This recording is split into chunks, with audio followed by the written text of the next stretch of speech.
नमस्कार दोस्तों, BJMH education centre YouTube channel में आपका स्वागत है। आज हम कक्षा 9 वार्षिक परीक्षा 2022 का संपूर्ण हल देख रहे हैं। ये प्रश्न परीक्षा की दृष्टि से महत्वपूर्ण है, इन्हें आप जरूर याद करें।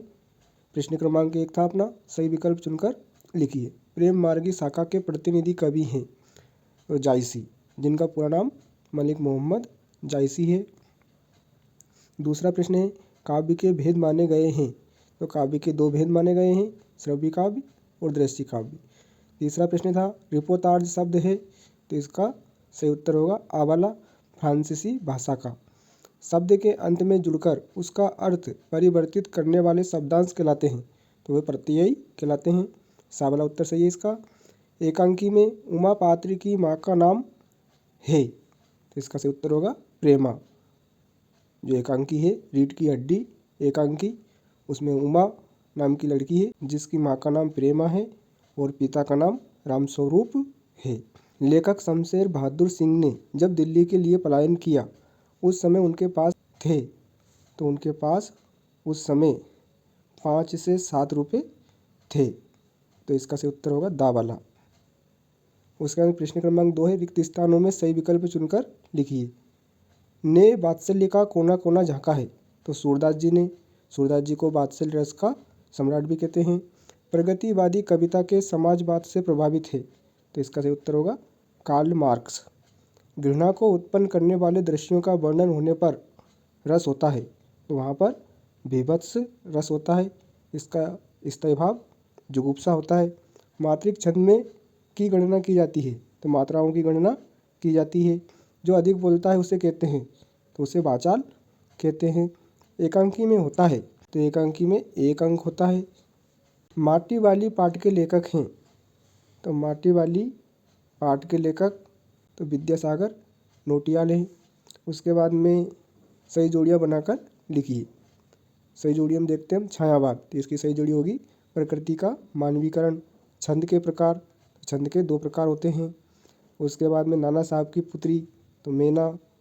संस्कृति तथा शिक्षा, श्यामचरण दुबे।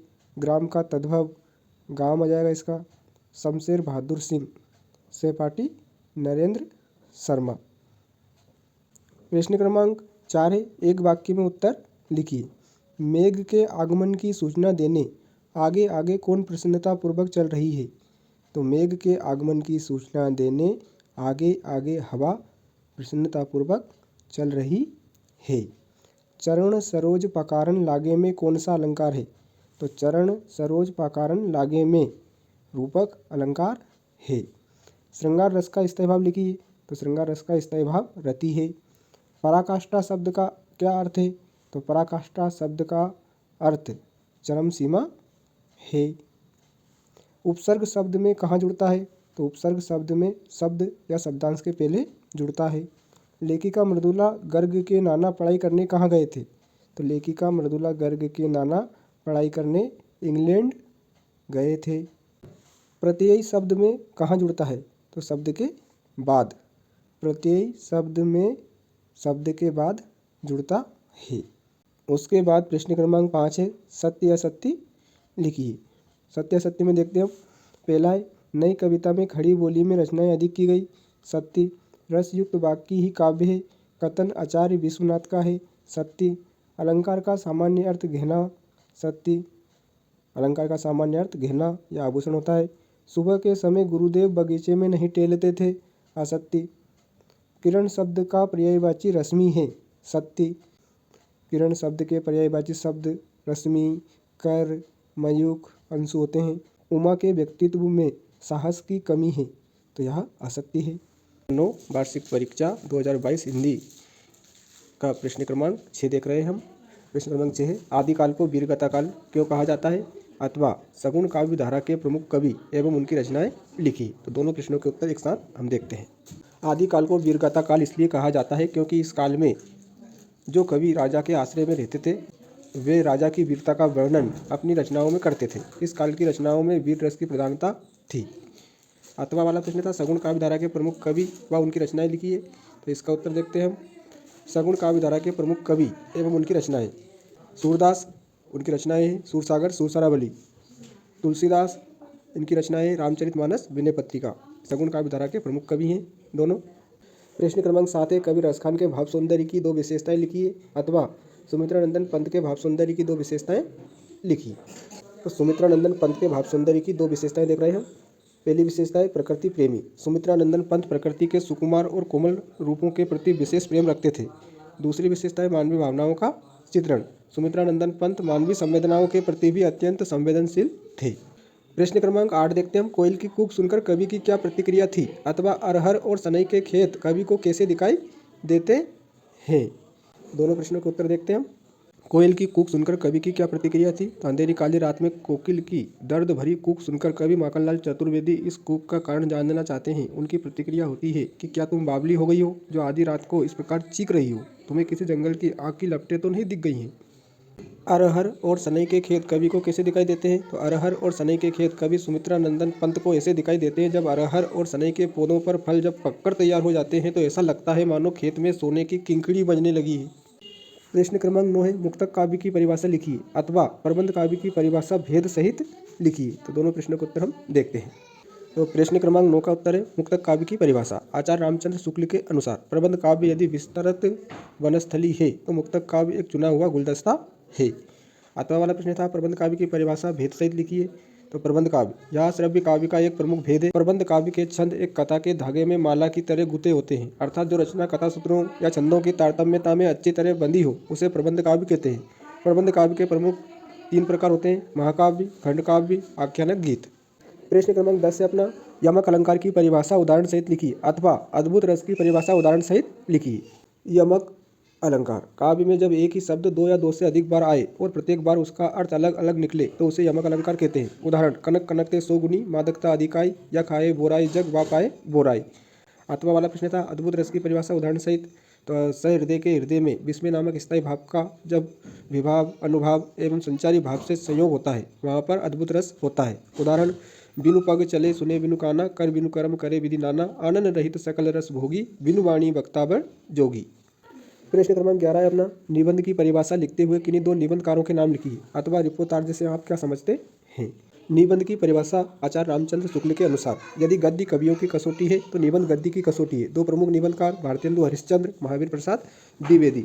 अथवा वाला प्रश्न था रिपोर्टार्ज से आप क्या समझते हैं। रिपोर्टार्ज फ्रांसीसी भाषा का शब्द है जिसका अंग्रेजी शब्द रिपोर्ट है। किसी घटना के वास्तविक वर्णन को रिपोर्टार्ज कहते हैं।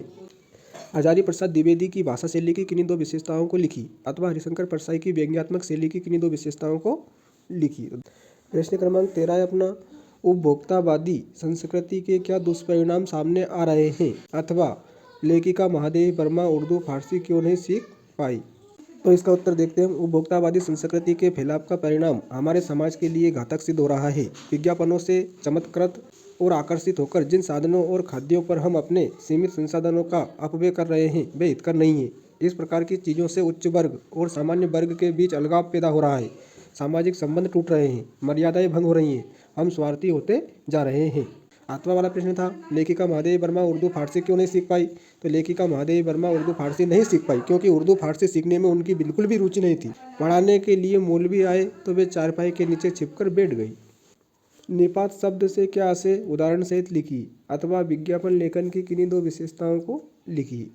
निपात शब्द वाक्य में अतिरिक्त जोर देने के लिए जिन शब्दों का प्रयोग किया जाता है वे निपात शब्द कहलाते हैं। उदाहरण, भी, तक, ही आदि निपात शब्द हैं। अथवा वाला प्रश्न था विज्ञापन लेखन की किन्हीं 2 विशेषताएं लिखनी है। तो विज्ञापन लेखन की 2 विशेषताएं, पहली कम शब्दों में विज्ञापन होना चाहिए, दूसरी भाषा सरल, सरस, रोचक तथा प्रभावपूर्ण होनी चाहिए। प्रश्न क्रमांक 15 और उसका अथवा ये दोनों प्रश्न हमारे पाठ्यक्रम में से हट गए हैं। प्रश्न क्रमांक 16 है अपना महाकाव्य एवं खंड काव्य में 3 अंतर लिखिए अथवा संचारी भाव एवं स्थायी भाव में 3 अंतर लिखिए। तो दोनों प्रश्नों के उत्तर एक साथ हम देखते हैं।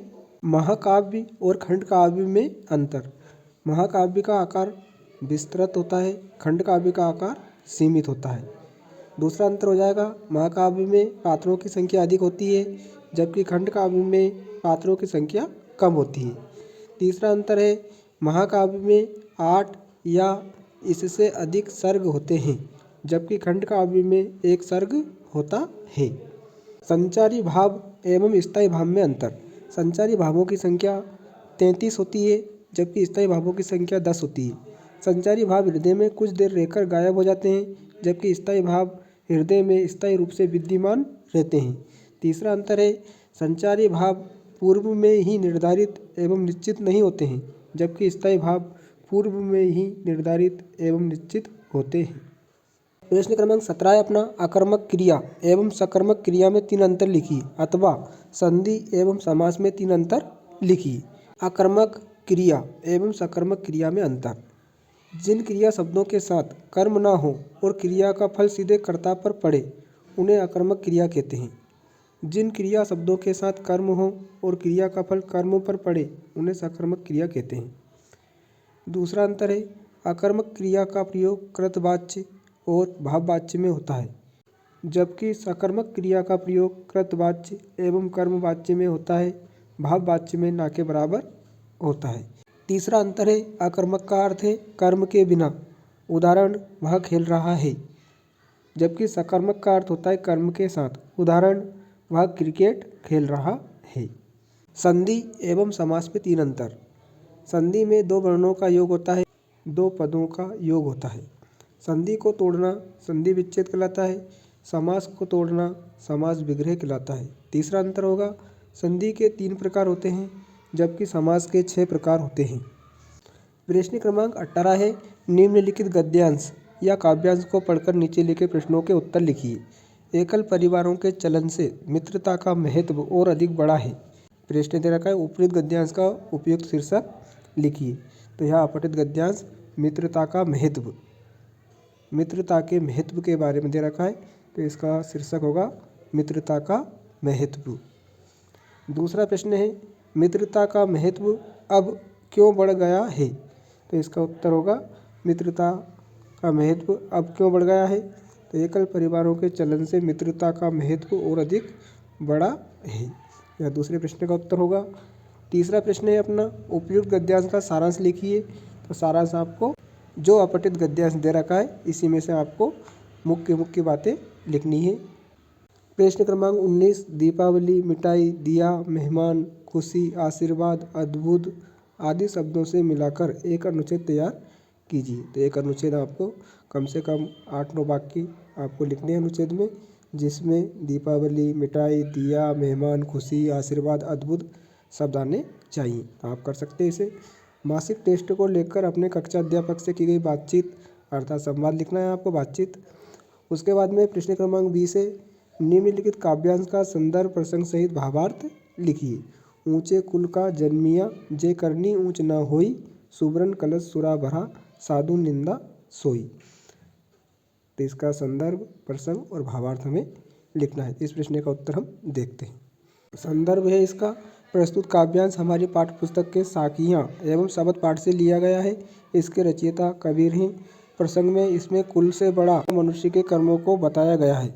भावार्थ या व्याख्या, कबीरदास जी कहते हैं कि उच्च अर्थात ऊंचे कुल में जन्म लेने से कुछ भी नहीं लाभ अगर आपके कर्म अच्छे नहीं हैं। जिस प्रकार शराब से भरे हुए सोने के कलश की भी सज्जनों द्वारा बुराई की जाएगी, वैसे ही नीच कर्म करने वाला उच्च कुल में पैदा होकर भी निंदा का पात्र बनेगा। विशेष है इसमें कर्म के महत्व को प्रतिपादित किया गया है। सरल, सुबोध, सदुक्कड़ी भाषा का प्रयोग किया गया है। प्रश्न क्रमांक 20 का अथवा है, मेघ आए बड़े बन ठन के संवर के। तो यह पाठ मेघ आए पाठ से लिया गया है और इसके कवि सर्वेश्वर दयाल सक्सेना है। प्रसंग और भावार्थ आप स्वयं करें। उसके बाद में प्रश्न क्रमांक 21, संदर्भ प्रसंग से व्याख्या करनी थी। गद्यांश था, संध्या समय दोनों बैल अपने नए स्थान पर पहुँचे। तो यह 2 बैलों की कथा वाले पाठ से लिया गया है। इसके लेखक मुंशी प्रेमचंद हैं। प्रसंग और व्याख्या आप कर सकते हैं अपनी भाषा का प्रयोग करते हुए। उसके बाद में अथवा वाला प्रश्न था, तो यह हट गया है अपने पाठ्यक्रम में इस साल।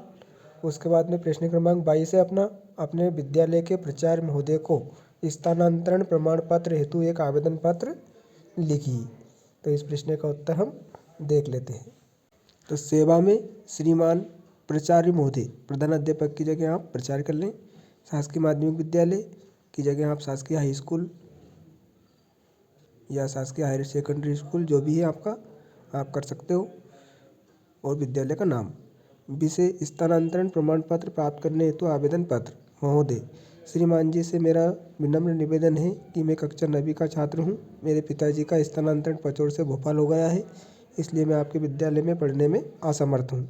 अतः श्रीमान जी से निवेदन है कि आप मेरा स्थानांतरण प्रमाण पत्र TC देने की कृपा करें, जिससे मैं नवीन विद्यालय में प्रवेश लेकर अपना अध्ययन जारी रख सकूं। धन्यवाद।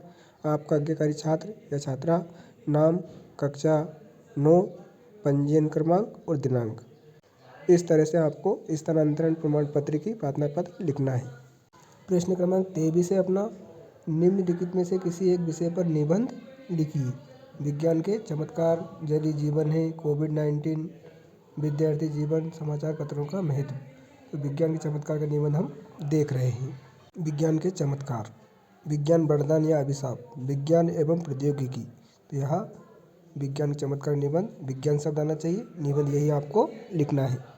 रूपरेखा, प्रस्तावना, विज्ञान के आविष्कार एवं लाभ, विज्ञान से हानियाँ, विज्ञान वरदान या अभिशाप, उपसंहार। पहला पॉइंट है अपना प्रस्तावना। आज का युग विज्ञान का युग है। प्रतिदिन एक नया आविष्कार जन्म लेता है और मानव जीवन को सुखी और सुरक्षित बनाने में जुट जाता है। दिन की शुरुआत से लेकर रात तक अनेक वस्तुएं जिनका हम प्रयोग करते हैं, जैसे मोबाइल, टीवी, मोटरसाइकिल आदि, ये सभी विज्ञान की देन है। मानव के क्रमबद्ध एवं सुव्यवस्थित ज्ञान को विज्ञान कहते हैं। जीवन का ऐसा क्षेत्र शेष नहीं है जहाँ विज्ञान ने अपना अधिकार नहीं जमाया हो। विज्ञान ने मनुष्य के जीवन को बहुत बदल दिया है। दूसरा पॉइंट है अपना विज्ञान के आविष्कार एवं लाभ। तो विज्ञान के आविष्कार एवं उनसे लाभ इस प्रकार हैं। मिक्सर, फ्रिज, पंखा, बिजली, सिलाई मशीन, वॉशिंग मशीन, गैस के चूल्हे, कूलर आदि उपकरणों ने हमारे घरेलू जीवन को सुखमय बनाया है।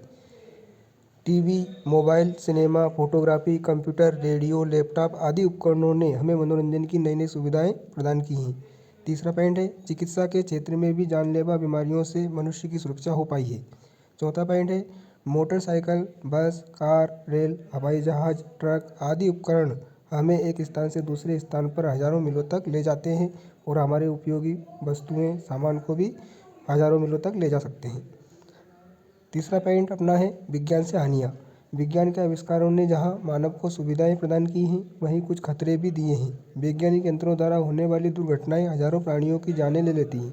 अणुशक्ति का दुरुपयोग किसी भी नगर या देश को शमशान बना सकता है।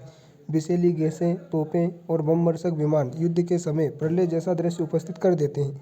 इसी तरह विज्ञान के विनाशकारी हथियार मानव के प्राण लेने में 1 मिनट का भी समय नहीं लगाते। वैज्ञानिकों के आविष्कारों से मानवता के लिए बहुत सी हानियाँ भी हैं। चौथा पॉइंट है विज्ञान वरदान या अभिशाप। विज्ञान वरदान के साथ अभिशाप भी सिद्ध हुआ है। यदि हम विज्ञान के साधनों का सदुपयोग करते हैं तो निश्चित ही विज्ञान वरदान है। हम विज्ञान के साधनों का दुरुपयोग करते हैं तो विज्ञान अभिशाप है। अंतिम पॉइंट है अपना उपसंहार। अंत में यह तो कहना ही पड़ेगा कि विज्ञान का दुरुपयोग मानव ही कर रहा है और उसी की लापरवाही से दुर्घटनाएं घटित हो रही हैं। हम उम्मीद करें कि मानव अपने स्वार्थ एवं ईर्ष्या को त्याग कर विज्ञान का सदुपयोग करे। विज्ञान विनाश का नहीं, निर्माण का साधन बनाया जाना चाहिए। पंडित जवाहरलाल नेहरू जी ने भी कहा है, सुबह से शाम तक और शाम से सुबह तक विज्ञान ने हमारे जीवन को सुखमय बनाया है। तो प्यारे बच्चों और दोस्तों, आज हमने वार्षिक परीक्षा 2022 विषय हिंदी कक्षा 9 का संपूर्ण हल प्रश्न पत्र देखा। आप इन प्रश्नों को जरूर अच्छे से याद करें। यह प्रश्न पत्र परीक्षा की दृष्टि से बहुत ही ज़्यादा महत्वपूर्ण है।